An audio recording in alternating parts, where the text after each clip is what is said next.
கேரளாவில் பெய்ஞ்ச தொடர் கனமழை காரணமாக வயநாடு மலைப்பகுதியில் இருக்கிற சூரல் மலைங்கிற இடம் பயங்கர நிலச்சரிவு ஏற்பட்டு மக்கள் தங்கியிருந்த வீடுகள்லாம் வெள்ளத்தில் அடித்து சென்றுடுச்சுங்க.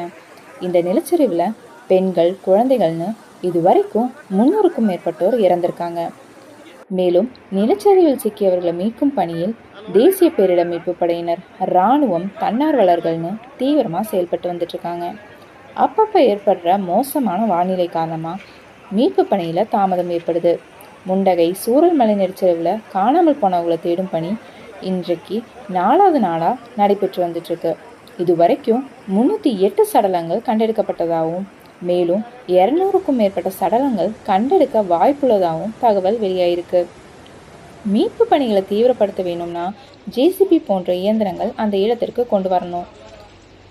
அங்கே அமைக்கப்பட்டிருந்த தற்காலிக பாலமும் சேதமடைஞ்சனால மீட்பு பணி சவாலாக இருக்கிறதா சொல்கிறாங்க.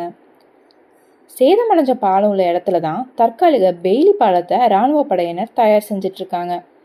இந்த பாலத்தோட வேலை முழுமையாக முடிஞ்சாதான் மீட்பு பணியாளர்கள் பேரிடர் பகுதிக்கே செல்ல முடியும். வயநாடு பகுதிக்கு இப்போது வானிலை ஆய்வு மையம் சிவப்பு நிற எச்சரிக்கை விடுவிச்சிருக்காங்க.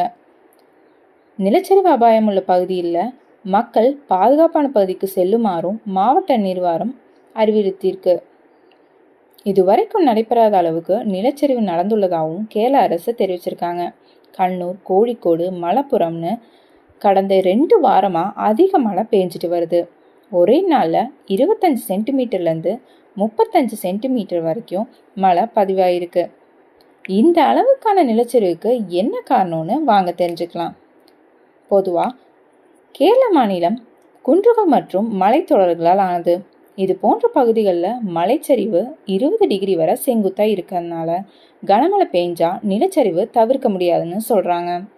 அது மட்டும் இல்லாமல் அதிக அளவில் மரங்கள் வெட்டப்பட்டதன் விளைவாக மண்ணை இறுக பிடிக்கும் வேர்கள் இல்லாதன் காரணமாகவும் நிலச்சரிவை தாங்கும் திறனை மண் இழக்குது. இந்த தன்மையை இழந்த நிலப்பரப்பில் அதி தீவிரமான மழைப்பொழிவு, மணல் அரிப்பையும் இந்த மாதிரியான மணல் சரிவையும் அடிக்கடி ஏற்படுத்தும்னு ஆய்வாளர்கள் எச்சரிக்கிறாங்க.